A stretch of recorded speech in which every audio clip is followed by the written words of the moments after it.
বাংলাদেশ ক্রিকেটের ভবিষ্যৎ উজ্জ্বল। এই স্টেটমেন্টটা আমি করছি এই কারণে যে বাংলাদেশ যে ফর্মে খেলছে অর্থাৎ যেভাবে বাংলাদেশ সিরিজগুলো জয়লাভ করছে সেটা হোক ওয়েস্ট ইন্ডিজ, হোক পাকিস্তান, হোক আ নিউজিল্যান্ড এরকম দলের বিরুদ্ধে যখন আমরা প্রতিনিয়ত জয়লাভ করছি এবং অস্ট্রেলিয়াকে আমরা ১ম ম্যাচে হারিয়ে দিয়েছি। সত্যি অবিশ্বাস্য। আ অস্ট্রেলিয়ার বিরুদ্ধে বাংলাদেশের মাটিতে ৮৬ রানের জয়। অবিশ্বাস্য জয়।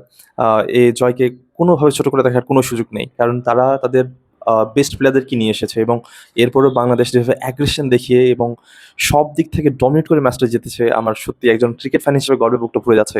এবং আমি বলতেই পারি যে বাংলাদেশের ক্রিকেটের ভবিষ্যৎ খুবই উজ্জ্বল।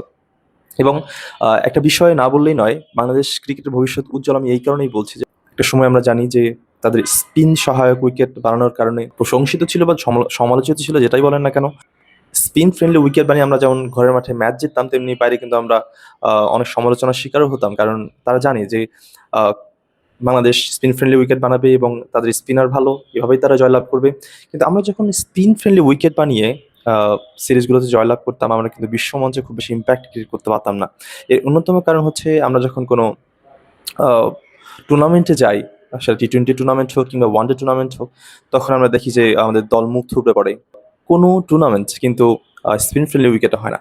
সেগুলো হয় পেস ফ্রেন্ডলি উইকেটে। বিশেষ করে আমরা যদি বলি স্পোর্টিং উইকেট যেগুলোকে বলি।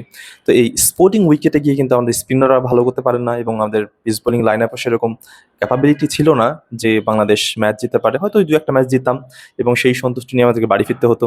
তবে আমি এখন আশা করব যে বাংলাদেশ তাদের পরের টুর্নামেন্টগুলোতে, অর্থাৎ সেটা হোক টি-20 কিংবা হোক ওয়ানডে ক্রিকেট, সেগুলোতে ভালো করবে। আ এবং শুধু যে বোলাররা ভালো করছেন তাই নয়, আমাদের ব্যাটাররাও ভালো করছেন। নতুন বেশ কিছু প্লেয়ার যারা নিয়মিত রান করে চলেছেন, যেমন তানজিদ হাসান তামিমের কথা আলাদা করে বলতে হয়।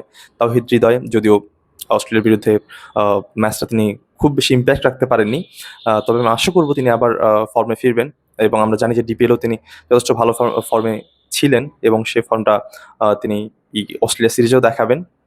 যাই হোক, সেদিকে না যাই। তো বাংলাদেশ তাদের এই বোথ ডিপার্টমেন্ট অর্থাৎ বোলিং ডিপার্টমেন্ট এবং ব্যাটিং ডিপার্টমেন্ট উভয় ডিপার্টমেন্টে কিন্তু রেগুলার উন্নতি করছে এবং এটা অবশ্যই আমাদের জন্য আ আশাব্যঞ্জক। আমরা আশা করব বাংলাদেশ এই সামনের যে টুর্নামেন্ট আছে সেগুলোতে আরো ভালো করবে। Thank you so much for watching my video.